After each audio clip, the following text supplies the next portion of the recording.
वो डीपीओ को पाए गए अपना मोबाइल एक एसएचओ को देते हुए, और वो दिखाई दे रहे हैं। और इंक्वायरी में पता चला है कि उन्होंने अपना मोबाइल देकर और इंस्ट्रक्शन देकर पुलिस वाले को भेजा कि जाओ जाकर मुलजिम की ये वाली वीडियो बना लो। और फिर उसके बाद वो वीडियो वायरल हुई। इमरान खान साहब पर हमले के हवाले से बहुत चीज़ें सामने अब आई हैं, बल्कि एक वीडियो भी आई।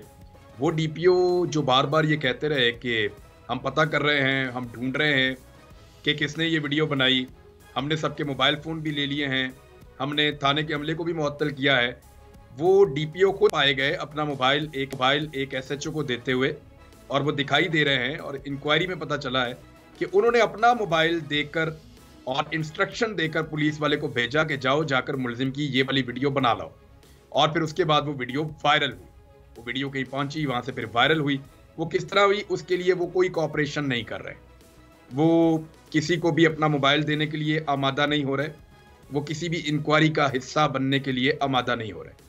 और भी दीगर कुछ फैक्ट्स हैं जो ये हमला केस के अंदर आए हैं। और हैरत अंगेज तौर पे जिस शख्स ने साबिक वजीर आजम को गोलियां मारी, उस शख्स का इंटरव्यू पाकिस्तान टेलीविजन बराह रास्त उसके पहले उसका इंटरव्यू दिखाते रहे हैं, और उसके बाद उसके वकील को बराह रास्त कवरेज दी जा रही है। अननोन सा आदमी है, लेकिन इतनी ज़बरदस्त कवरेज उसको मिल रही है, हम हैरान हो रहे हैं। और बाकायदा इंस्ट्रक्शंस मुबैना तौर पे दी गई हैं कि इस शख्स को दिखाया भी जाए और इसको प्रोग्राम में बुलाया भी जाए। बाद में बुलाया भी गया।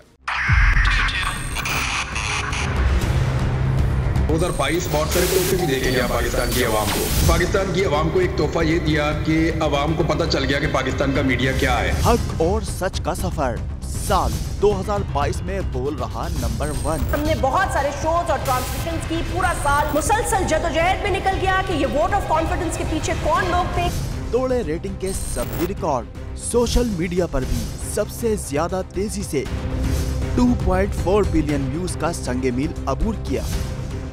एंकर्स को भी आवाम में सबसे ज्यादा मकबूलियत मिली और सोशल मीडिया पर भी बोल रहा सब पर भारी।